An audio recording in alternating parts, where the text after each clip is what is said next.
All right, good morning, everybody. My name is Cole Simcoe. I am a senior associate here at Making Sense International, and alongside some of my other colleagues helping run the Global Youth Economic Opportunities Summit this year, which is now online. So thank you all for joining this breakout session. If you do not already see your screens in front of you, you are in the coronavirus impact on financial education for girls. Our presenters today from Aflatoun, Credit Suisse, Plan International UK, and Room to Read. I'm going to go ahead and jump right into the session. For those of you who are just joining now, again, this is the coronavirus impact on financial education for girls for the 2020 GYEO Summit. So I would like to take a moment to welcome all of our presenters this morning. Presenters, you can go ahead and turn on your cameras and give a quick wave if you'd like. This morning we're joined by four presenters. Eva Helper from Credit Suisse. She is the Director of Corporate Citizenship. We have Heather Simpson, who is the Chief Program Officer at Room to Read. Katie Crow, who's the Program Management Specialist at Plan International UK. And Roland Manash, who is the CEO of Aflatoun International. So like I said, please direct your questions if you have them for our presenters in the chat to them. But as we move along, we'll jump right in. I'm going to hand it over to you, Eva, to begin. Thank you very much, Cole, and thank you on behalf of Credit Suisse's Financial Education for Girls partners for the opportunity to speak today. And thank you all for joining this session. As Cole said, I manage Credit Suisse's Global Education Initiative. The program is focusing on financial education for girls, and this is funded by the Credit Suisse Foundation. So I'll kick off the session today by sharing some examples of how the corporate world has responded to the COVID crisis, and also share a couple of thoughts about the future in the wake of this pandemic, if anybody has a crystal ball, which I certainly don't. Before handing over to my partners, I will invite you to participate in a very short quiz to test your own financial education knowledge with 3 questions. So I hope that you stay with us throughout the session. Well, as a corporate, what have I seen in terms of the corporate world's response to the pandemic? At the start, private foundations, corporate foundations, individual donors all reacted as one would typically expect, which is a response to ensure survival, both of the beneficiaries that you're working with, as well as, in this case, organizations themselves, because everybody had to close operations. Since Credit Suisse has been working in very long-term partnerships with our partners, we know them well, and that enables us to have really open conversations with them. So we immediately offered to lift grant restrictions, to repurpose funding on core operation, general operating needs. And we were very happy to let the partners direct the funding to meet their local beneficiary needs in the way that they felt best. So in some examples, the partners gave masks and hand sanitizers and things like that to the girls in the program. We've relaxed reporting timelines and extended the implementation of the program into the next grant year, because as you will hear from the partners, our program is very interactive and it involves group work, and all of that is a little bit more challenging to do remotely, particularly where connectivity is an issue. And finally, we leveraged the engagement of employees in 2 ways. Firstly, we had a matched funding campaign, and employees could donate to any charity of their choice for COVID supported activities, and the bank matched those funds. We also leveraged the engagement of the expertise of our employees and enabled many more remote volunteering opportunities if they wanted to support any particular partners on any particular aspects of their work. Now, more broadly speaking, in the corporate world, I've seen some other examples that I would be happy to share with you. So some companies have donated equipment. The pharmaceutical and health industry, for example, could respond well in donating, as I mentioned, masks or sanitizers, things like that. Tech companies obviously have stepped up big time. Some made donations of laptops, tablets, other electronic devices to facilitate continuing education where schools were closed. Some companies gave access to online learning platforms and content and resources, provided telecommunications and conferencing platforms, purchased bulk online meeting licenses so that grantees could hold virtual meetings and still work remotely. Other companies like Google, I know they've worked with Care USA to enhance YouTube and search engines, creating a platform for women in domestically violent situations to find shelter more easily. And Visa made a commitment to enable business to enter the world of digital commerce.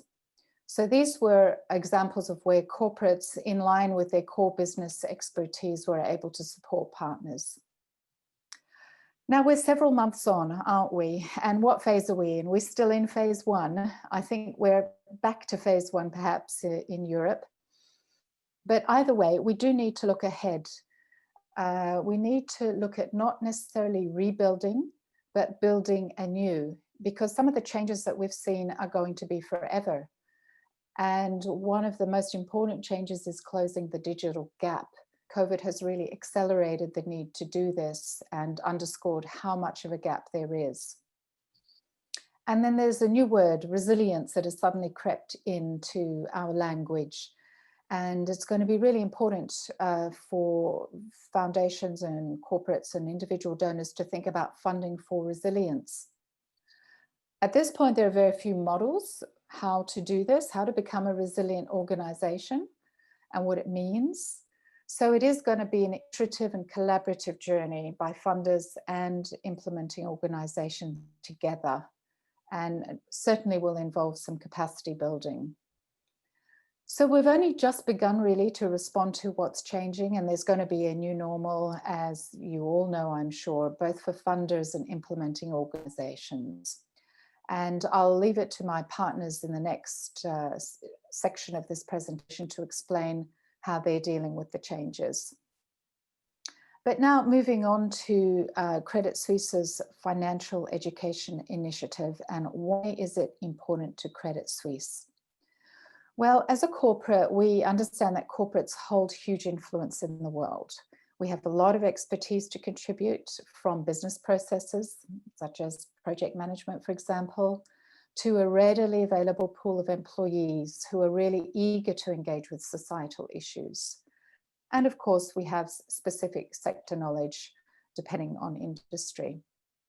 Furthermore, as a global financial institution, we can see firsthand how important financial skills are to enable people to be actively participating in the economy and in society. Many young people in developing countries are already economically active, but without a basic education in the key tenements of finance, they may not be able to maximize the benefits of their economic activity. And this could lead to some risks in them making poor decisions that may result in debt or further poverty over time. So we think that financial education is a really critical area to be working in. Could you move to the next slide, please, Cole? So why girls and why now? I think the statistics on this slide speak for themselves. And I'll give you a couple of seconds to digest the gender gap that exists in terms of financial situation. And this is based on a survey done in April 2020. So it's really very much about the situation at the moment with the impact of COVID.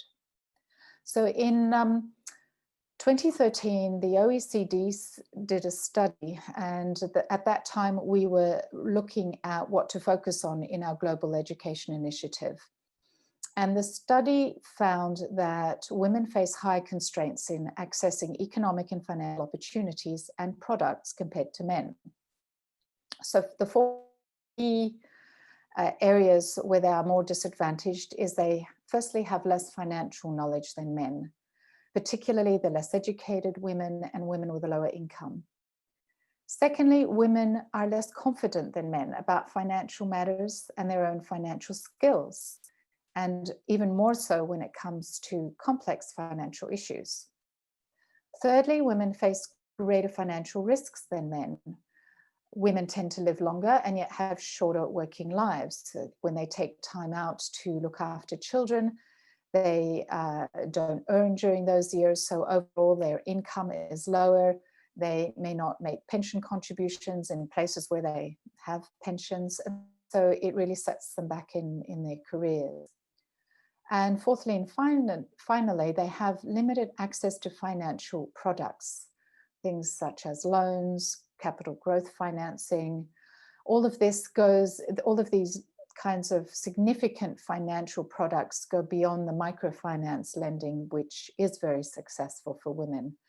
But they're more likely to be financially excluded also due to cultural and social barriers, as well as gender and legal norms. So this all reduces their opportunities to access economic and financial opportunities.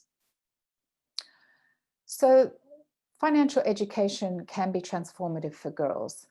And as you'll hear from our partners, the Financial Education for Girls program addresses barriers both along the technical knowledge and skills required, as well as life skills to give them more confidence, and also to work with family, community, school leaders, the various stakeholders that need to be on board.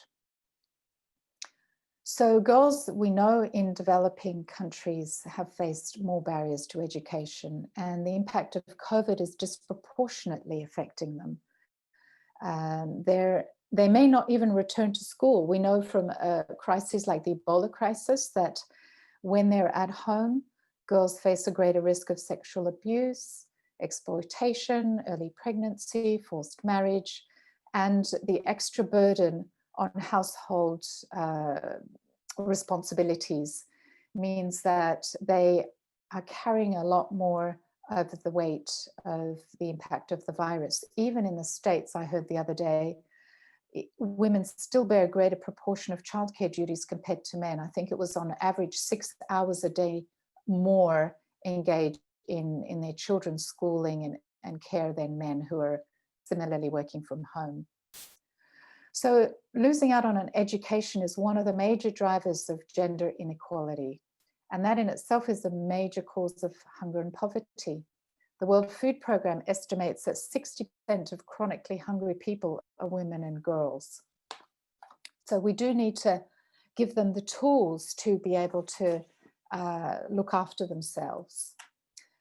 I also heard another very sad statistic, which is that the impact of COVID is resulting potentially in poverty alleviation going backwards by 20 to 25 years. And between 70 and 100 million people may fall into extreme poverty. And as we know, when families fall into poverty or when finances are tight, they don't prioritize the education of girls, they prioritize the education of boys. And the 9th Secretary General of the UN, Antonio Guterres, in May reported that nearly 60% of women around the world work in the informal economy. So now they're earning less and saving less. All of this adding to the dire situation of young women and girls. Jobs are disappearing even in the informal economy. So we know that it's really important to keep families financially stable so that they can send their children back to school. So this slide shows you what we're doing in our financial education initiative. It builds on the positive work that we have done with our partners since 2008. It's aligned with our own expertise as a bank. And we also have a financial inclusion initiative and a future skills initiative. So these three initiatives are our contribution as a responsible business to society. We aim to increase girls' own capabilities, awareness of their social and economic rights, so that they can build a better future for themselves. And to date, over 125,000 girls have received financial education in over 1,500 schools in the 6 countries where the program has run, currently working in 4 countries with our partners. So this brings me to the end of the presentation and to the exciting quiz section. So these questions, before we look at the quiz questions, I'd just like to introduce them to you. There are 3 questions. The first 2 are from the George Washington University's Global Financial Literacy Excellence Center. And it's a bit of a mouthful, but they devised a big 3 and a big 5 questions to measure financial literacy. And they've based a lot of studies on these. So what is financial literacy in their terms and in the terms of a S&P study? If you answered 3 out of the 4 questions, then you're considered financially literate. So let's see how you do. Could we have the questions, please, Cole? Or shall I do that? Yeah. Okay, so the first question is, suppose you had $100 in a savings account and the interest rate was 2% per year. After 5 years, how much do you think you would have in the account if you left the money to grow? So the choice of answers are more than $102, exactly $102, less than $102, or you're allowed to say you don't know. So please write down your answers or press on the answer.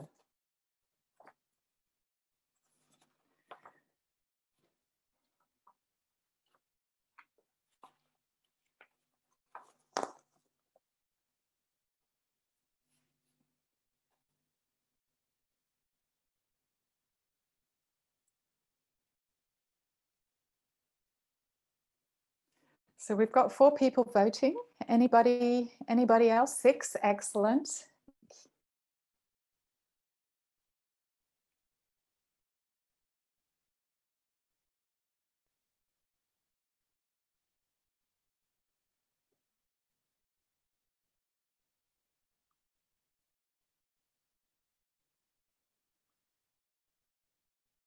Right, just a couple more seconds for those that would like to enter their vote.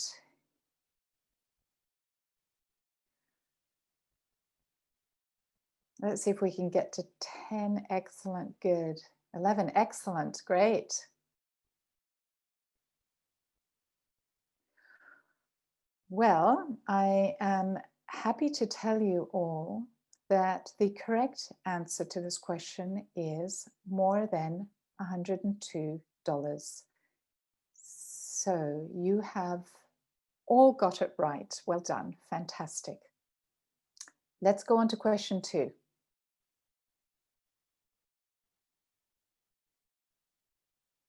Can we have question 2? Imagine that the interest rate on your savings account was 1% per year and the inflation was 2%. After 1 year, with the money in this account, would you be able to buy more than today, exactly the same as today, or less than today?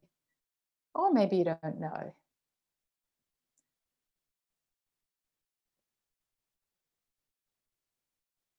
We've got 12 people who voted, just a couple of seconds.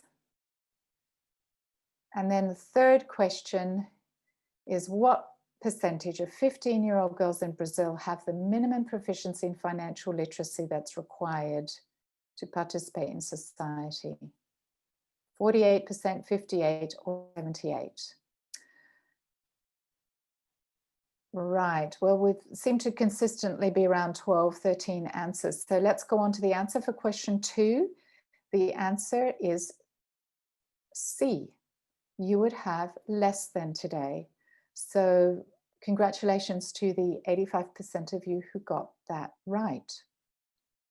So what's interesting is that it seems from global surveys that numeracy and inflation are the most understood concepts. They're the best understood concepts by people, whereas risk diversification is the least understood. And the answer to question 3 is B. 58% of 15-year-old girls in Brazil have the minimum proficiency in financial literacy. So well done to everybody for question 1, that was 100%. Question 2, the majority got that right. And question 3 was sort of a bit of a guessing game, but well done for that. You know, 75% of the world's population can be considered financially literate at a basic level. And I don't know how many men or women were, what the mix was in the answers, but women are the most likely to answer, I don't know. And a gender gap in financial literacy exists in most countries, and the average gap is 5 percentage points. So this quiz doesn't perhaps necessarily illustrate to you the importance of financial education, but I think that we're definitely not there yet. So to wrap up my presentation, we believe that financial education or financial literacy is an essential life skill, and it's a critical barrier to financial inclusion. So giving girls the knowledge, skills, and understanding, accompanied by boosting their confidence in themselves, will be more and more important in a post-COVID world. So thank you for listening.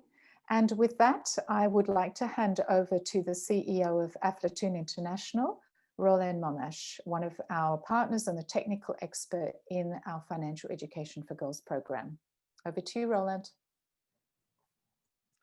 Thank you, Eva. And thank you for highlighting the importance of financial education for girls. And I do want to acknowledge the important role Credit Suisse has been playing over the years in highlighting this crucial issue. Participants, good morning, good afternoon, good evening. My name is Roland Monash. I'm the CEO of Aflatoun. 3 lines about Aflatoun, just in case. Aflatoun, we provide life skills and financial education to children and young people. We are a network organization. We have over 300 partners in over 100 countries working on empowering girls and boys with these essential skills. These are local civil society organizations, NGOs, cooperatives, microfinance institutions, but also ministries of education and central banks. It's a whole broad mix of organizations which recognize the importance of financial education for children. In my short presentation today, I will highlight some of the experiences in the Aflatoun network, specifically focusing on local organizations, on how they responded and to the COVID-19 crisis. Next slide, please.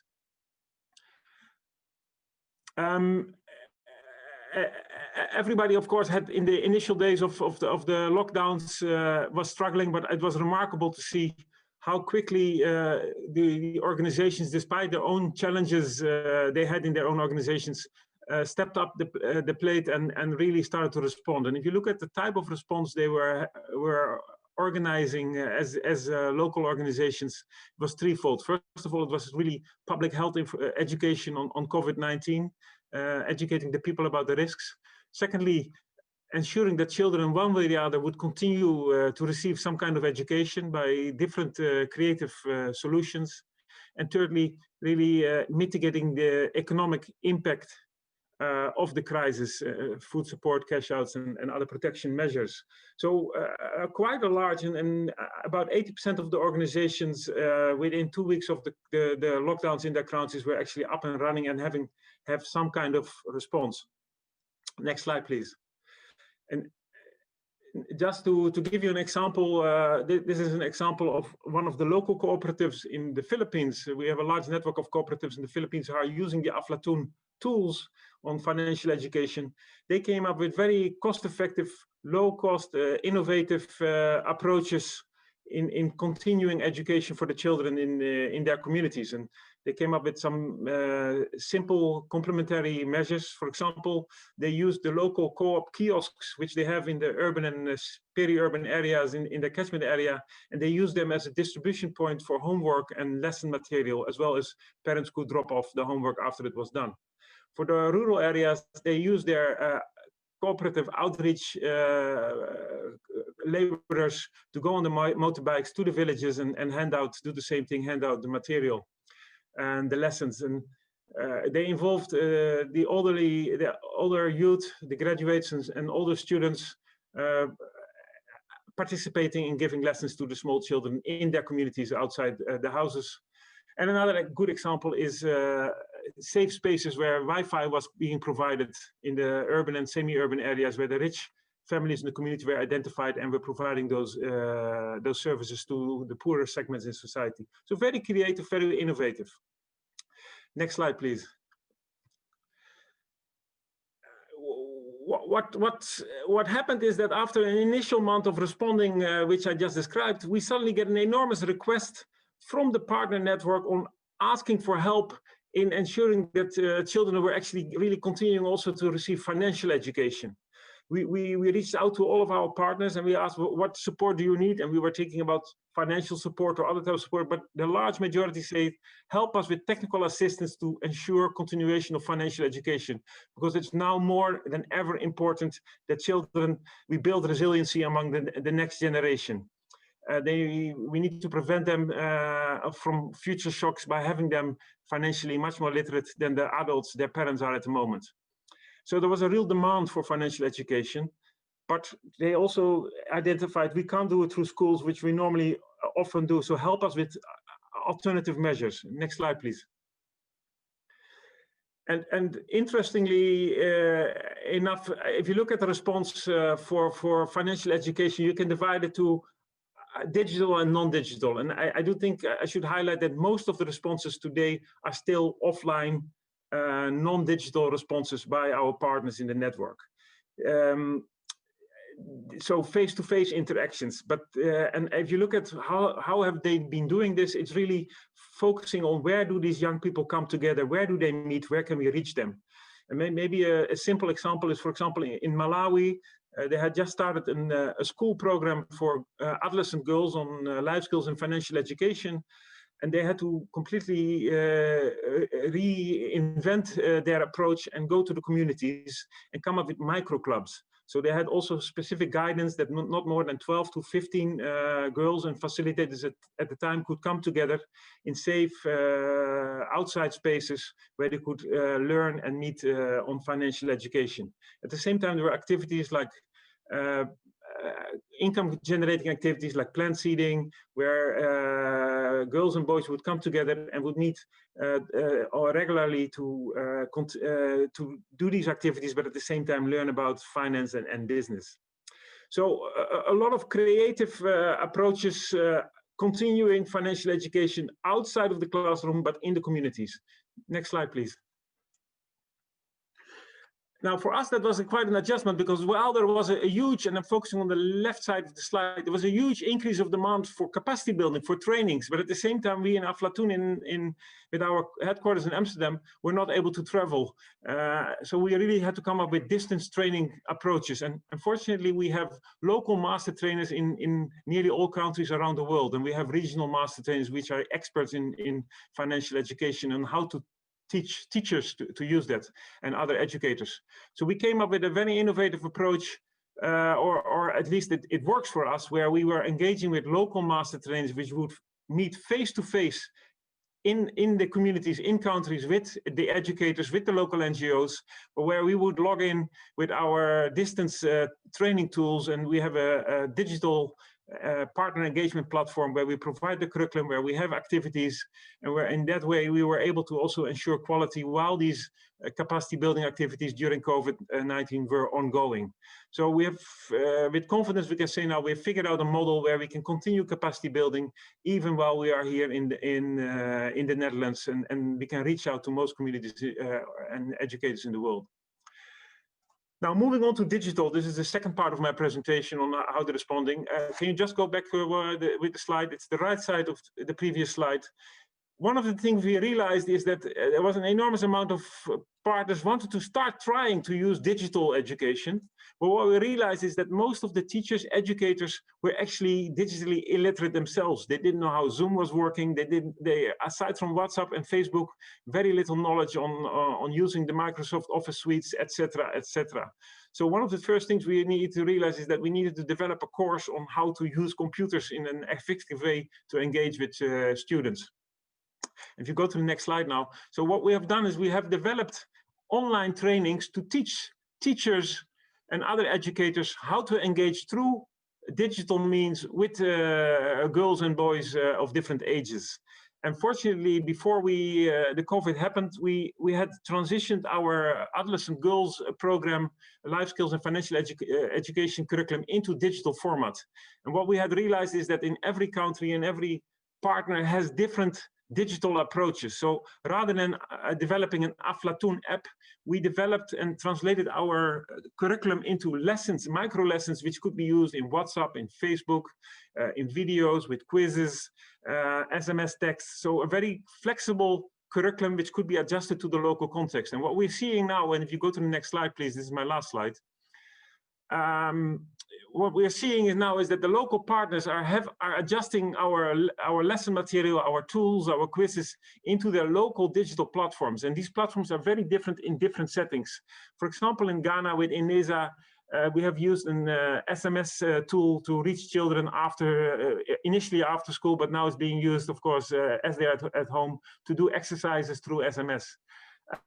We have free basics in Uganda where they can access for free through provision by online providers or mobile providers. They can access parts of the internet to learn financial education on their smartphones. What we realized is that in most regions outside of sub-Saharan Africa, nearly 90% of children and young people have some access to online learning. So not continuously, but at least once a week. While in sub-Saharan Africa, it's about 56% have access to some kind of online learning. So you also really need to adapt your type of digital learning per specific setting. For example, in Indonesia, we have quite a sophisticated tool in development on employability skills for children and young people, while in other settings, it's basically using Skype to call into a community center. So it has been a lot of innovation. It's an ongoing process. We do think that we can build back better using all these tools, and there are quite a number of lessons learned which we will continue to have even once COVID is gone. But I'd like to stop here because we have some great examples from our friends from Plan International and Room to Read. Thank you so much.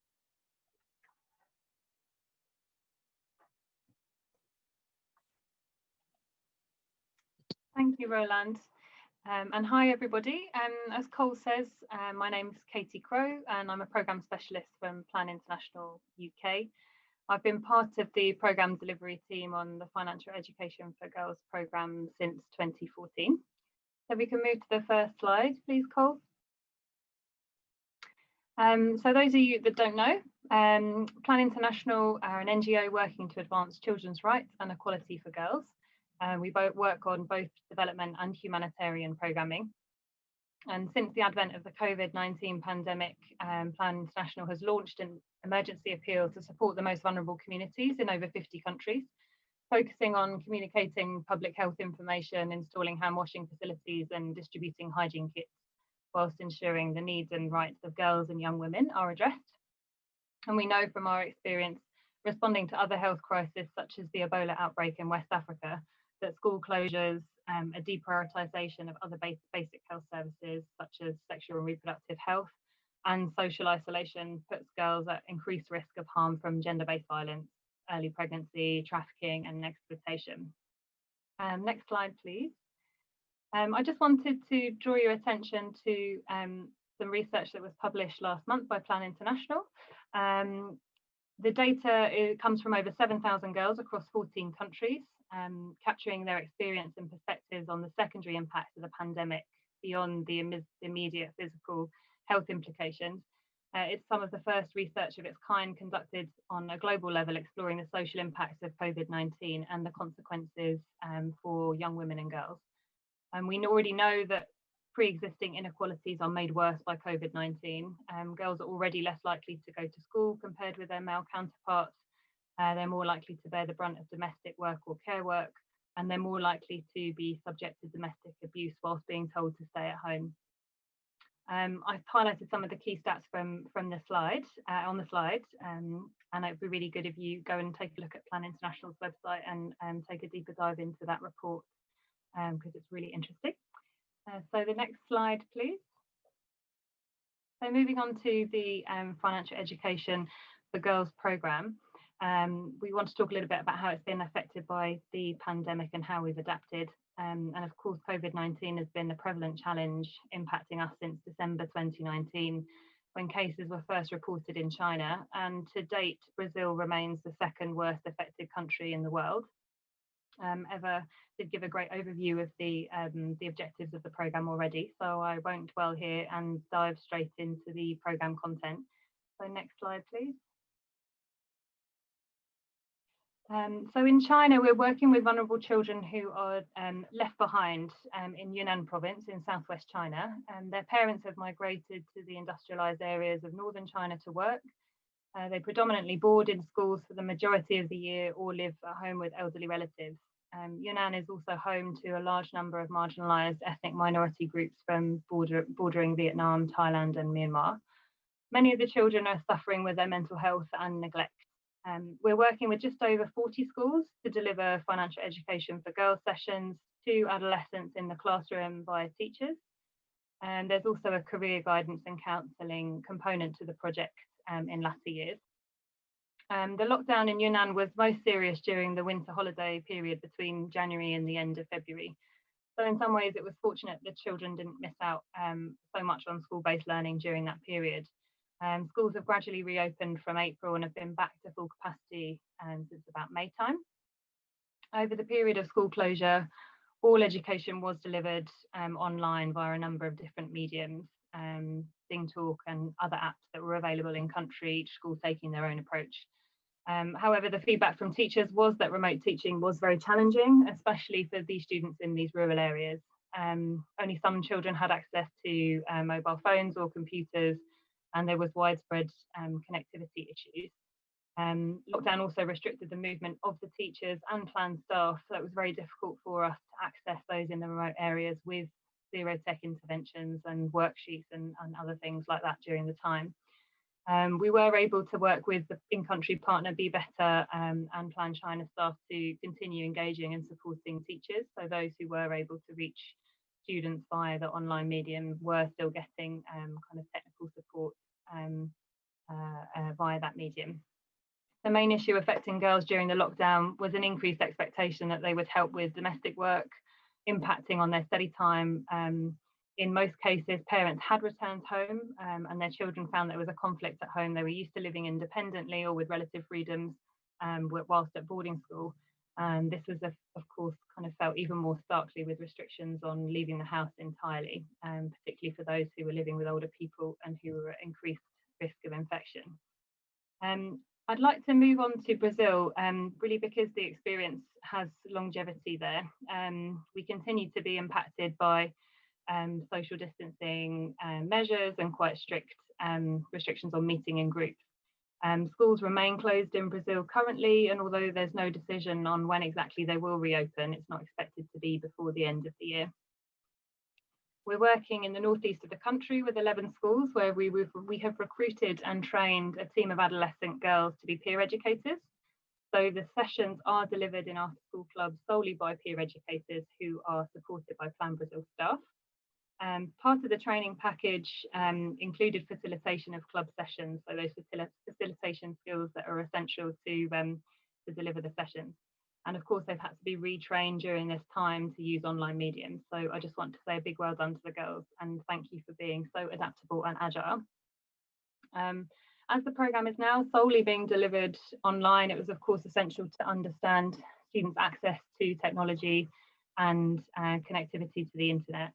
From our survey, we understand that about 45% of project participants have access to devices and the internet and largely use WhatsApp when they do. We've been able to increase participation on a small scale through provision of data for some students, but digital exclusion remains the biggest challenge and something that we continue to work on. For all club activities taking place online, safeguarding, of course, has become paramount, as it would have been in real life, but of course it's even more important that it doesn't get missed out in the online sessions. So the online sessions are only open to registered club members. Students must sign up to a code of conduct before participation, and a Plan Brazil social educator is always present in the sessions too. We've also established an anonymous online feedback and reporting mechanism to report abuse, either online or elsewhere, which goes into the safeguarding focal point at Plan Brazil. We're also providing signposting to helpline organisations and services. Predominantly, we're using WhatsApp groups to deliver the sessions, and the theme continues to follow the Financial Education for Girls curriculum, which of course Roland has talked a little bit about, and it includes rights and responsibilities, responsible consumption, saving, budgeting, planning and entrepreneurship. But it's also been aligned with Plan Brazil's COVID emergency response plan, which is ensuring that girls' basic needs are being met. Most recently, we've been working with the girls on enterprise development. Club members have submitted their business plans into an online form, and the viability of their business plan is analysed by the group in weekly sessions. We've also used a private Instagram page to link the other participants together. Plan Brazil moderate this page and post texts and videos on the weekly topics as another way to connect the students in the project. To keep motivation levels high, Plan Brazil is working on a few different things. Of course, the lockdown is ongoing. It's been in place for some time in country, so kind of keeping motivation up is really vital. They set up Zoom talks with experienced entrepreneurs and role models from their community, particularly female-owned businesses and women from ethnic minority groups, to provide mentoring to the young entrepreneurs. Plan Brazil continues to think of creative ways to maintain their engagement. We're thinking about setting up things like prize draws for weekly participation, so we'll keep you posted on how that goes. I will stop talking now, as I think no one else can tell you how important the project has been, particularly over this period, than the project participants themselves. So I'm going to hand over to Pia from Brazil.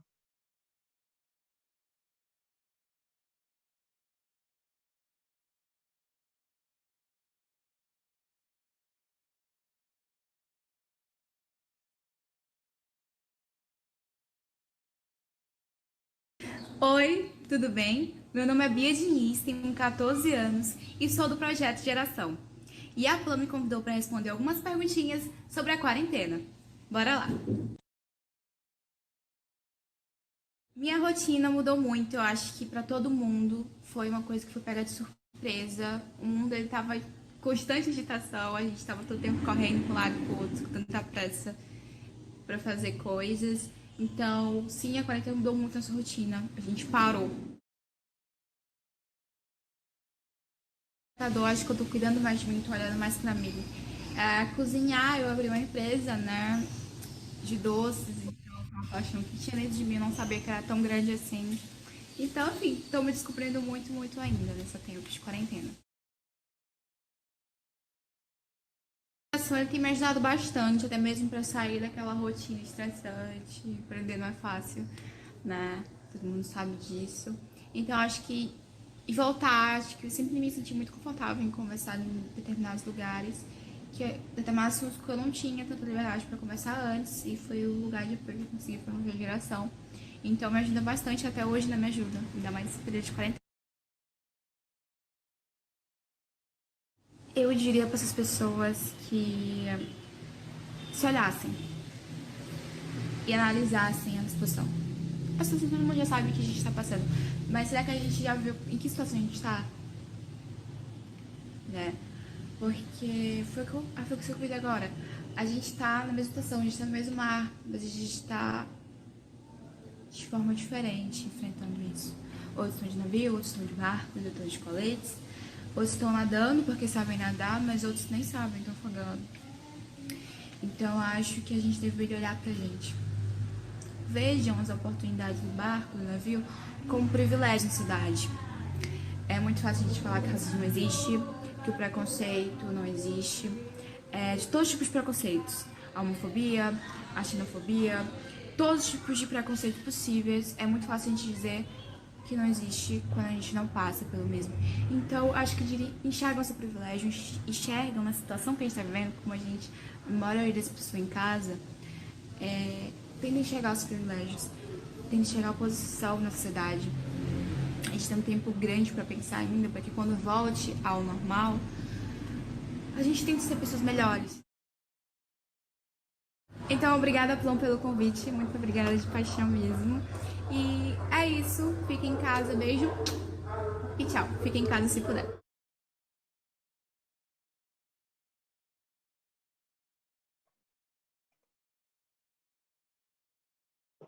Thank you for that. So just to move on to the final slide, I just wanted to quickly summarise. I know I've already taken up enough time. The key things that we've learned, of course, that digital exclusion is a challenge across the board. We're hearing it from our other partners as well, not just in Brazil and China. And we know that these disruptions to education are going to be ongoing issues. We've kind of been propelled forward and forced to embrace technology, and we need to roll it out fast to be able to respond to the lack of opportunity and access to education for the young people.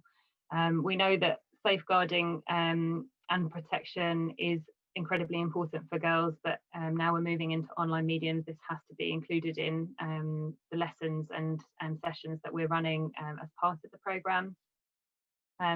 And we know that life skills alongside financial education has been an essential tool for building confidence and morale of young people, particularly girls in crisis, particularly where support systems and structures are eroded. Often other things have been deprioritised to respond to COVID-19. And we know that that's putting girls at higher risk. So signposting to support services and having support structures through programmes like this is really, really vital. So thank you so much.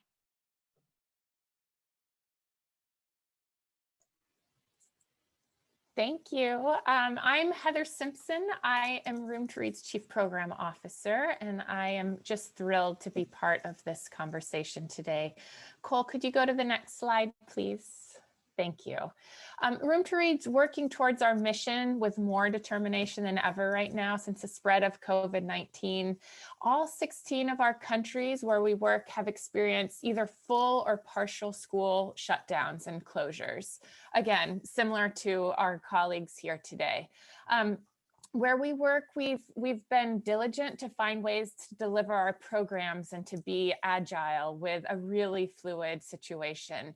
Our staff members live and work and are from the countries where we're operating, and that has been a really important aspect to us being agile and figuring out how to adjust our methods to reach children and support their learning, even when the classrooms are closed. And again, this allows us to make sure that those children continue to learn, which we know is crucial to make sure that once schools do reopen, they will actually go back. Next slide, please, Cole. A lot of our interventions, we recognize that we couldn't depend solely on the internet to reach children while classrooms were closed. In a lot of places where we're working, the students we're working with simply do not have access to the internet, to computers and of that sort. So we have a range of technology, either from very low tech to books being a fantastic technology, to worksheets, which are low tech, and then also tapping into things like radio programming and television programming, which we know has a wider sort of broadcasting area, as well as some high tech with our literacycloud.org, which is a learning platform that Room to Read has created. We're continuing to support and build the capacity of educators and mentors through virtual trainings as well. We're reaching out through cell phones, through text messaging and things like that. Next slide, please.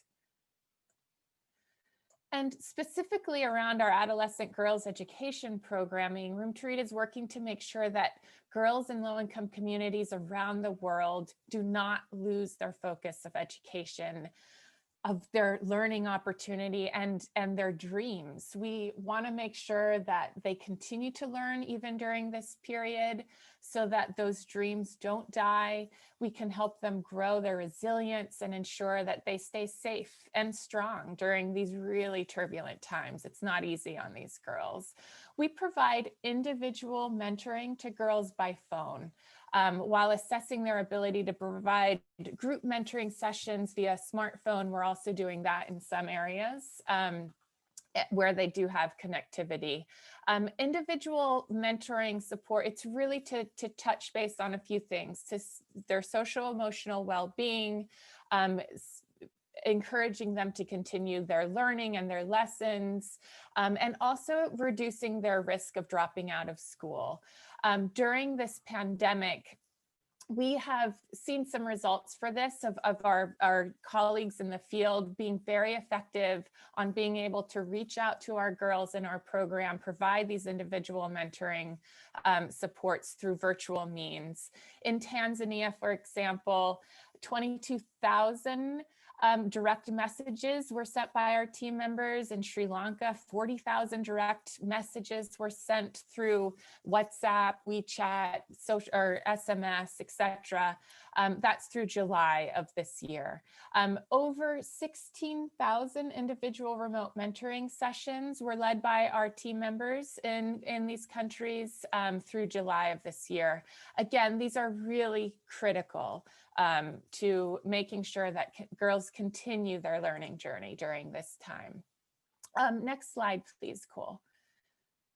In addition to the mentoring support that we're engaging in, we're also identifying girls at risk of dropping out, of not returning to school when schools do reopen. Traditionally, Room to Read had a risk and response tool where we were tracking girls' risk of dropping out of school that's when schools were open. When schools shut down, we knew that girls are at higher risk, as Eva mentioned before, learning from the Ebola pandemic in parts of Africa. We recognized that the longer schools were closed during that pandemic, more girls dropped out. And so we pivoted our risk and response methodology. So during these individual mentoring sessions via phone, we're checking in on girls and collecting data as well to identify those girls at higher risk of not returning to school. So we're asking things like, are you able to study at home? Have any of your family members either lost their jobs or have decreased income during this period? And are you worried about not going back to school? Those are some of the questions we're asking these girls. And we're seeing about half of all of the girls that we're working with are at a higher risk of not returning to school. Notably for this discussion today, about 40% of those girls do respond that their families have suffered a decrease in income during this period. And that's really concerning. Now, I am really pleased to tap one of my colleagues, Zamarati. She is Room to Read's program officer in Tanzania. She's going to talk a little bit about the need for financial education, specifically during this COVID-19, what we've been doing. And then after the video of Zamarati's reflections, I will talk a little bit more in depth about our programming in partnership with Credit Suisse, Aflatoun, and Plan. So with that, we are going to switch over to the video.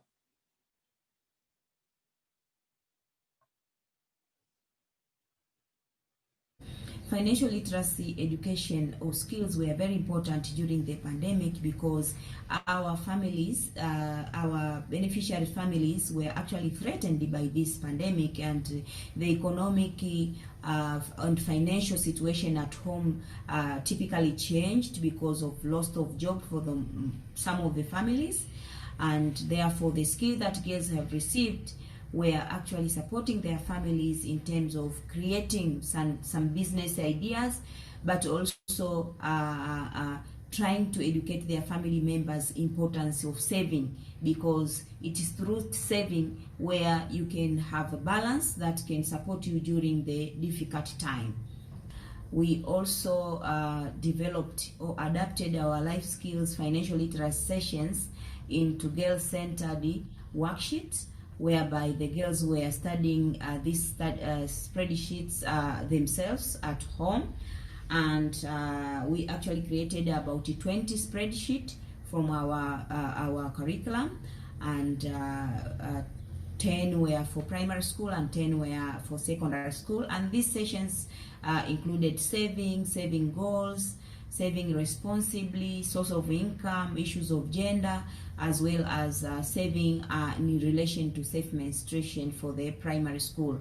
And for the secondary school, we had sessions which are related to our older curriculum, which is more of entrepreneurship, and we had sessions around entrepreneurship and business, marketing identification, understanding enterprise.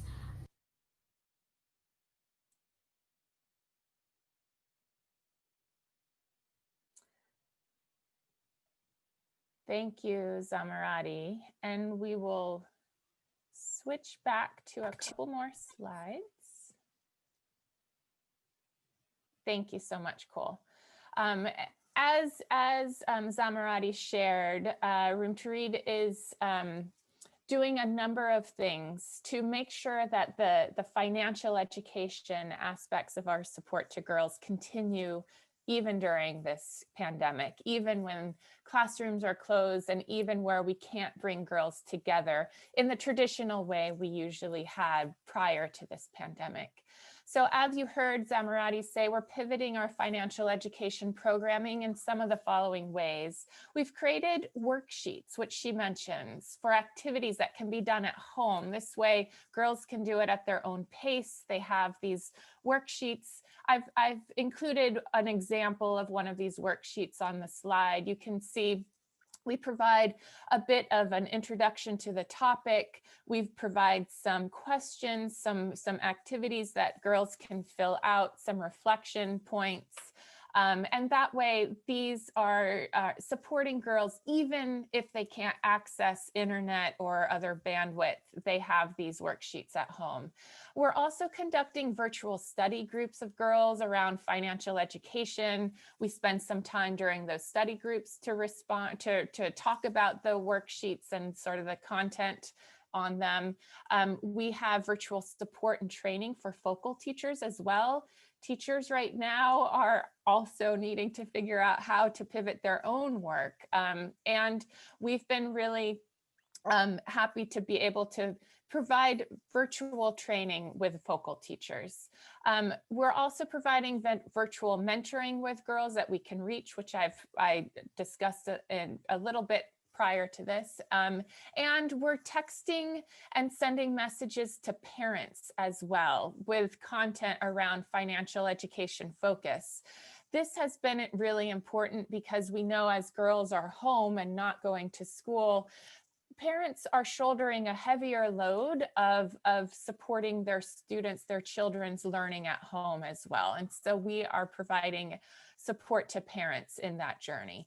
And we've also done some fun things like an essay competition on a financial focus so that girls continue to have interesting and fun ways to engage with these really important topics. As Eva spoke in her introduction, evidence from past pandemics really indicates that girls are at a very high risk during these global pandemics. And they're at a risk of not returning to school, especially when we think about some of these really dire projections around poverty. We know poverty and the financial means families have to support school. And education goes into jeopardy when those poverty levels go up. And we are also really thrilled to know that the financial learning that these girls have acquired over time on this partnership are really life-saving right now. And I want to mention and wrap up my portion of this with a reflection of one of our beneficiaries from Sri Lanka. If you go to the next slide, please. So I'd love for you to meet Mahesh. Mahesh is one of the adolescent girls in our financial education program in Sri Lanka. And like many of similar families in her community and around the world, really, her family was really struggling financially during this pandemic. They were really having a hard time of making ends meet, of having enough food for their family. And she reflected and she shared with us that she tapped the lessons that she's learned during these financial education program to sit down with her family, to look at their family budget, to look at their family expenses, and to identify some areas where they could have savings and make some adjustments. They were able to save on electricity and water. They were able to decrease some of their non-essential expenditures. And she and her family also planted a garden so they could grow some of their food and bring down some of their expenditures for food as well, and make sure that they were able to have sufficient food during this crisis. So I'm just really thrilled that, again, these girls are very resilient. Having access to learning this financial education is really life savings, and it's even more sort of evident during this global pandemic. So with that, I know we're going to open it up for questions, and I'm looking forward to continuing the conversation.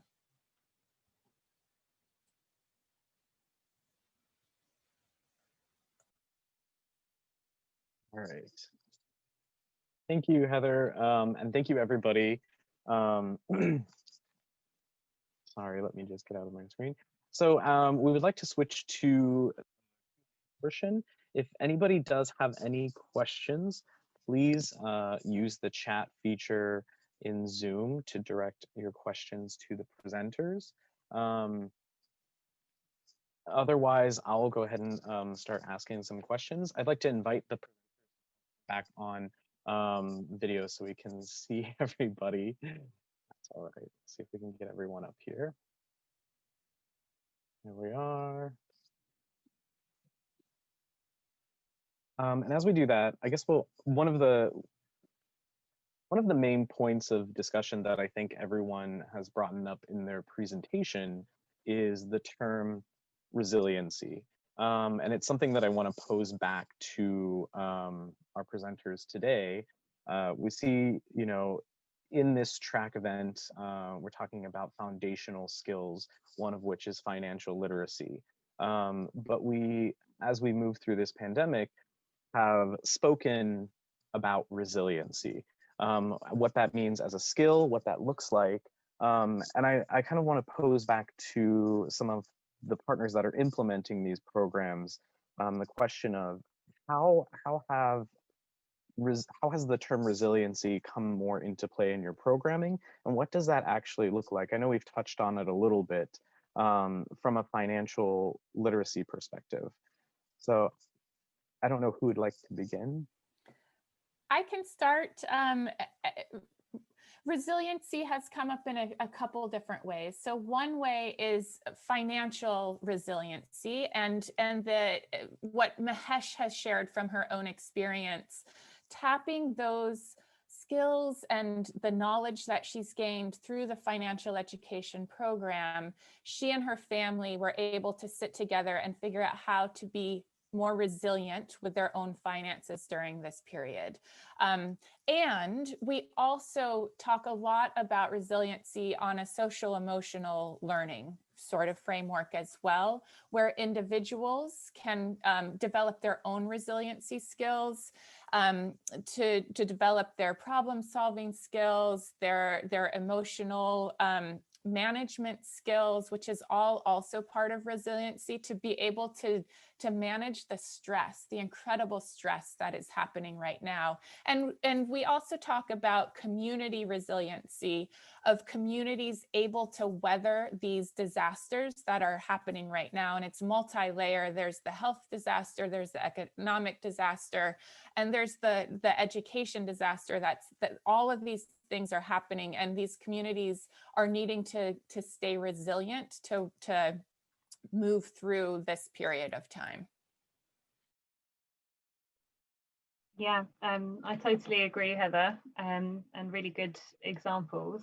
I think just to build on the sort of financial resilience as well, I think certainly the skills, particularly from the entrepreneurship element of the project. I think we've seen particularly in Brazil that the girls are seeing kind of the impact on their family's income, on the ability to go out to work, and they are thinking about how they can put their skills into practice. And some of the business plans that have been submitted are responding to making soap for local communities, masks, and other sort of hygiene kits that they can make from locally sourced materials, and potentially start small enterprises.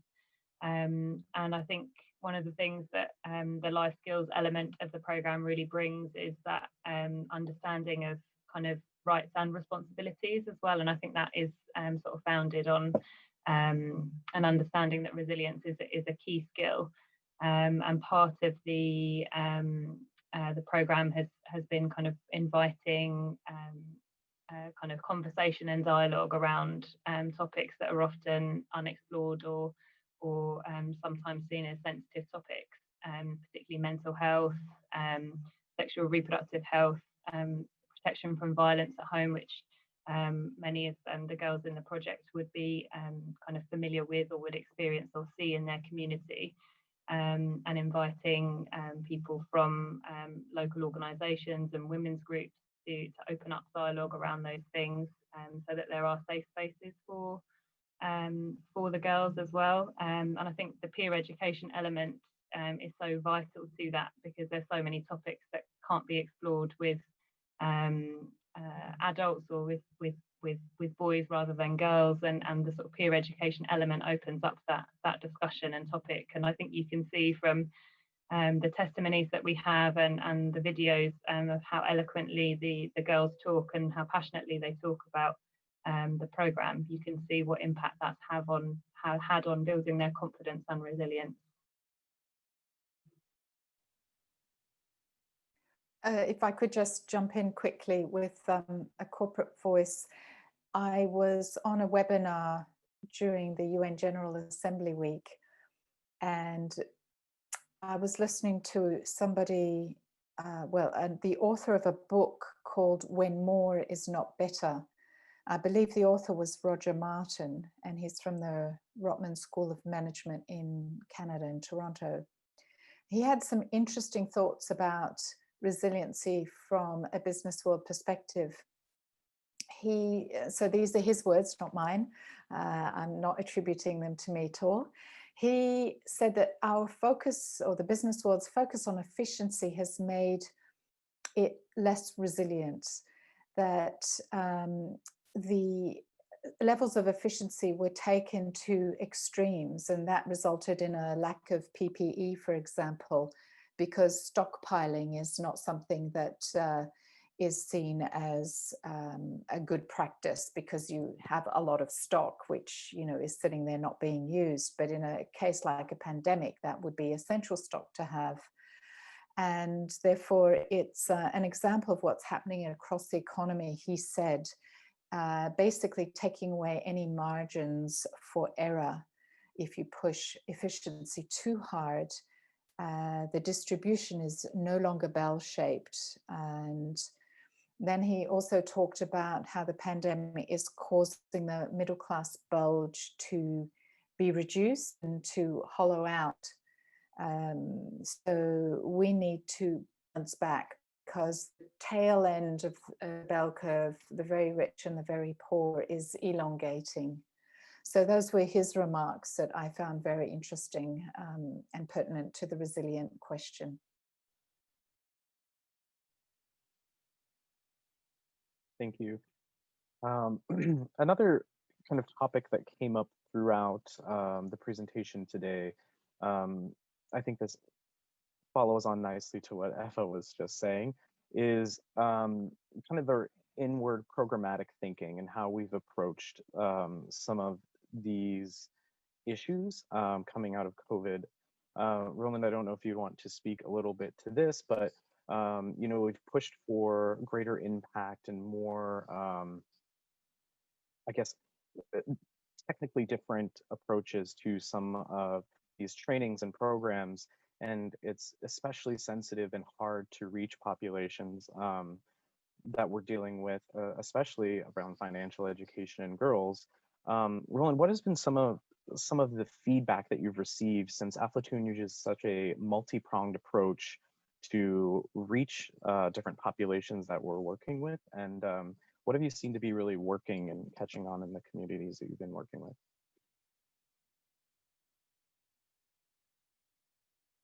I think you're still muted, sorry. I think what we realized quite quickly is that we really need to focus on the educators and the teachers, which are, even if it's out of the school setting, how to empower them to in these new realities, engage with the children. So we have been focusing actually quite a lot in that part of the puzzle, piece of the puzzle, in really dealing with COVID, dealing with social emotional threats among the children themselves, and giving that attention value, also focus then on the content, on the life skills, and specifically the financial education. We have done and as I mentioned, we have a lot of different innovative approaches. One of the next steps I see as a priority is to really see, you were talking about impact when you start with the question, is it really working? I mean, there are so many, we are assuming at the moment a lot, and we really need to do some more in-depth quality assurance research to make sure that, well, we feel that this is all working, but is it really working? So that's one of our next priorities.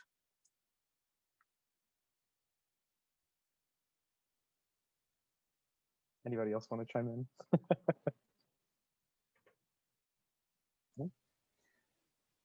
There are a couple of questions in the chat, Cole.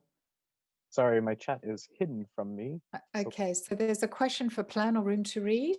To what extent will these pivoted COVID activities be integrated into continued programming when schools are back in session? I think that's a really great question.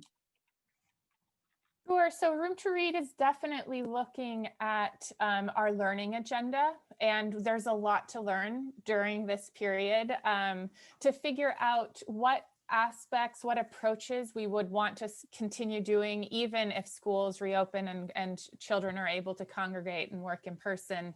We know that person-to-person learning is really critical, so we would never sort of pivot exclusively to distance learning, but we do think that there's some real complements. And some of the things that come to my mind right now are continuing to engage with parents and using phones and SMS messages to continue that engagement, continuing some of this worksheet stuff too, so that girls and adolescents can continue learning at their own pace in their own spaces between times that we're able to come together. And we're really interested in learning a little bit more of the types of risk and response methods of collecting data that we'd want to continue doing to get really good, accurate, actionable data as well. I see some of that continuing even as the world gets post-pandemic.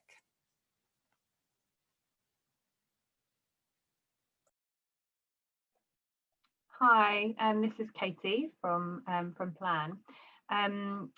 I totally agree. I think most of us feel that there's been a shift in the way that we work generally.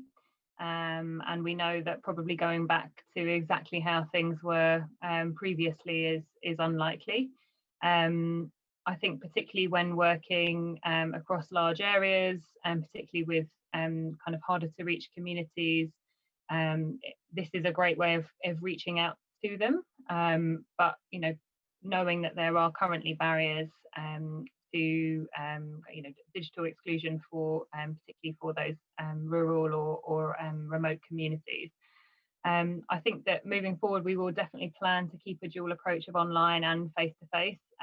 We don't know in Brazil in particular when schools are due to reopen.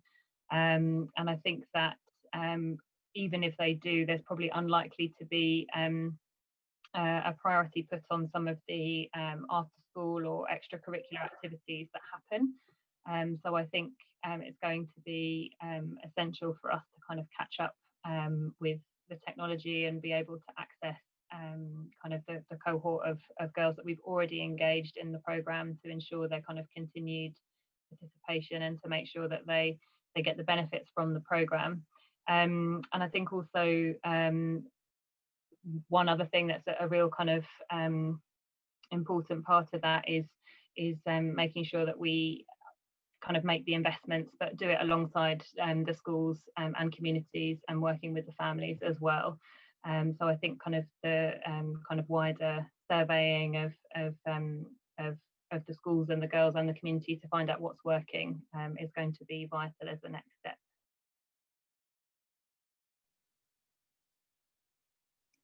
Roland, do you have any thoughts?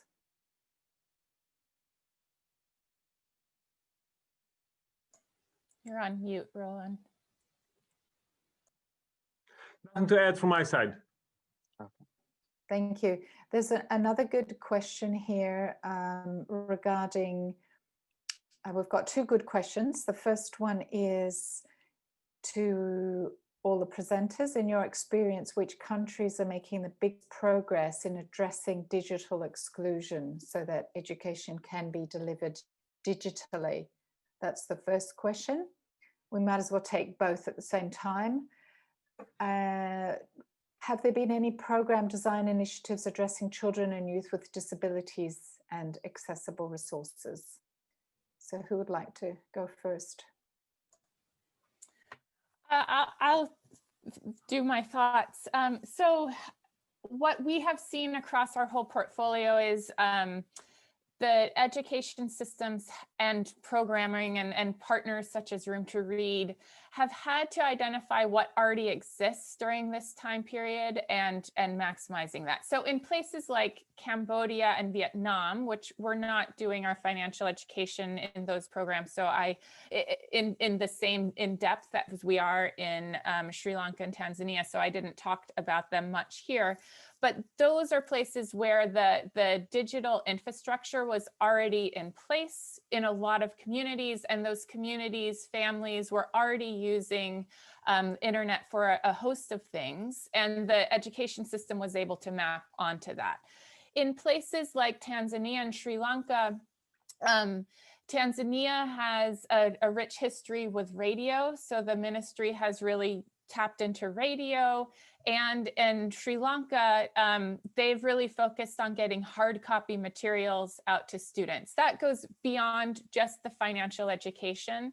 So we have, our team members in all of these places have tried to identify what supply chain, if I can use that word, of knowledge distribution, of learning opportunities exists that we can tap into, which is why in Sri Lanka and Tanzania, we're really focused on getting these hard copy materials out and using cell phones, which a lot of families have. I haven't seen in any of our countries of operation new sort of efforts to close digital divides. It's just been not the priority for a lot of these countries in the scale that is needed to reach their students. Yeah, and I think to add to that, Plan's experience is that we of course kind of work alongside kind of the schools and community structures. So we're very much looking not to try and reinvent anything, but to work alongside them to increase their digital reach. And I think there's been huge problems with kind of underfunding the education system in Brazil in general, which has caused some challenges, particularly in the northeast of Brazil. And I think that we are going to, I guess one of the challenges is that for lots of us, this happened very quickly and took us by surprise, whether, whether that's right or wrong. We maybe should have seen it coming a little bit quicker. And we've been trying to push this along, but I do think that in the coming weeks and months, there's going to be a lot of added pressure kind of on the institutions to push forward the digital exclusion agenda. And perhaps that's where kind of us as NGOs need to kind of add to that voice and make sure that, the kind of the larger institutions that are responsible for providing education to everyone, that as a fundamental right, that it should be addressed quickly. And I know in China it's something that there is generally quite good kind of digital infrastructure, particularly with the training of the teachers. We were already using a lot of online platforms, particularly for mentoring and support kind of post face-to-face training. And I think there's a lot of learning that can be taken from that. So that's something we'll definitely push forward kind of in China. So yeah, I think we just need to kind of push the agenda forward sooner rather than later. And on the children with disabilities question, sorry that I didn't speak to that. I do think that in a lot of places we recognize that there's still more to be done to make sure we're supporting children with disabilities and that systems are able to do that. There are some anecdotal sort of feedback in places that have radio and television where some of the learning content is able to reach children who might traditionally not access all of that learning if traditionally they haven't been going to school. So I do think as a global community, we need to do more to make sure we're supporting children with different abilities and taking an opportunity to learn through this process and this pandemic and all of these new ways of engaging with learning to see if we globally can do better to support children with different abilities. Yeah, totally agree. And from Plan's perspective, I know we talk about vulnerability of girls, and we know that there's increased vulnerability if we have girls who have disabilities, or there are additional vulnerabilities put on top of them as well, which limit their access to education. And I think particularly in times of crisis, we're looking at a triple or quadruple kind of level of vulnerability for girls who have a disability and who are living through a pandemic as well. I think it's something that we definitely need to try and address in the initiatives of our programme. I'm sorry I don't have any further examples to add at the moment.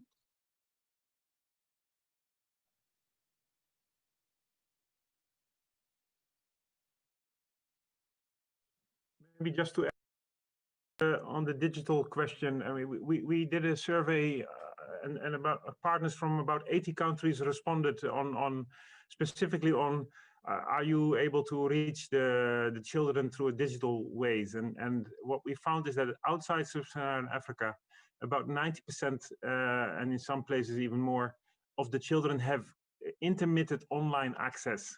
So that basically means that even if not all children are accessing it, and not everybody has internet access, you need to look at the type of digital intervention you think is most suitable for that specific setting. And it seems that the most workable way which you can do at scale is coming up with some kind of device or app or whatever setup you have, where you only once in a while have to upload or download material and otherwise can do it offline. So that's what we see seeing. Sub-Saharan Africa, the story is different, and therefore you really need to look at other models. And I presented the view like the SMS system, but otherwise most of it is face-to-face non-formal education. And that brings us to the other question of children with disabilities. To be honest, among I agree with Heather that most of these children are actually maybe are accessing suddenly more information that they would have done before, because it is more generally outreach of this kind of information outside of the school setting. So they are maybe benefiting in that sense. I don't have specific examples, to be honest. Can I just jump in on the digital issue, which is, I don't think that we can necessarily talk about which countries are making the biggest progress in addressing digital exclusion, because it really actually is a question of privilege. And even in our developed countries, here in the UK, those children that go to private schools have amazing online teaching support already. And those in less privileged areas are not able to access online tools, tablets, computers, let alone anything else. And I wouldn't be surprised if that pattern was the same throughout all countries in the world. So maybe the question is, which countries are the best at ensuring equitable access to digital learning? Because I don't think anyone has got there yet, basically. I agree, Eva. All right. Well, we are just a little bit over on time, but I want to say thank you to everyone who stayed on in the audience for our little bit of overage to stay and do some Q&A. Glad we got to get to most of the questions. Also, a huge thank you to every one of our presenters today, Eva, Roland, Katie, Heather. It was wonderful bringing us all together, and I think we had a very great discussion. Just so everyone online knows, we have recorded the session, and in probably about a week, we'll have that up online for everyone to view if you missed any part of it. But once again, thank you so much, everyone, for being here today. It was great having you. It was a great session. So thank you. Thank you. Look forward to connecting soon.